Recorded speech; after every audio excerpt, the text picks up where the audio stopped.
সংখ্যালঘু সংখ্যাগুরু এই টার্মসগুলো সংবিধানে নেই।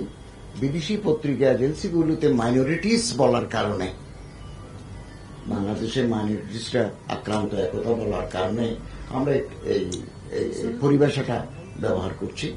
বাংলাদেশের সবাই নাগরিক, বিভিন্ন নানা ধর্মের, ওনারা অমুসলিম নাগরিক, আমরা মুসলমান নাগরিক।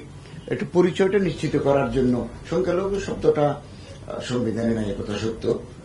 তো অমুসলিম, হিন্দু, সনাতন, বৌদ্ধ, খ্রিস্টান, নৃগোষ্ঠী, এভাবেই আমরা ক্লাসিফাই করে থাকি। এক। দুই, হজ নিয়ে যেটা বললেন, গত বছর একজন এজেন্সির মালিক টাকা ব্যাংক থেকে অর্ধেক টাকা তুলে তিনি পালিয়ে গিয়েছিলেন এবং সচিব মহোদয়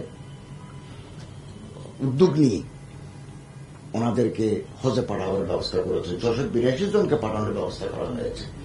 আগামী দিনেও আমরা অত্যন্ত সচেতন থাকব। আমরা হজের ইউনিট নিয়ে বসব, কিভাবে সহজতর করা যায়, মানুষ যাতে এই পবিত্র ইবাদত করতে গিয়ে প্রতারিত না হন, এ ব্যাপারে আমরা গুরুত্বপূর্ণ পদক্ষেপ নেব।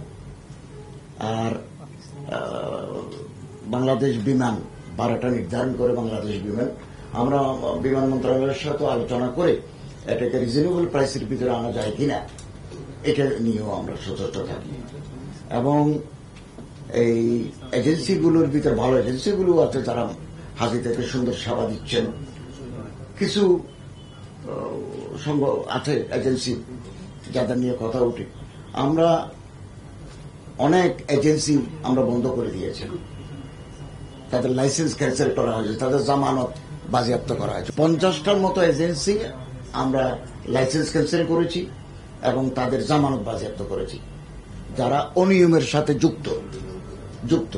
আগামী দিনে আমাদের পদক্ষেপ আরো স্বচ্ছ হবে এবং মানুষ যাতে সহজে হজব্রত পালন করতে পারে সে ব্যাপারে আমরা পদক্ষেপ নেব এবং যারা এই অনিয়মের সাথে জড়িত তাদেরকে আমরা আইনের আওতায় আনার জন্য সচেষ্ট থাকব।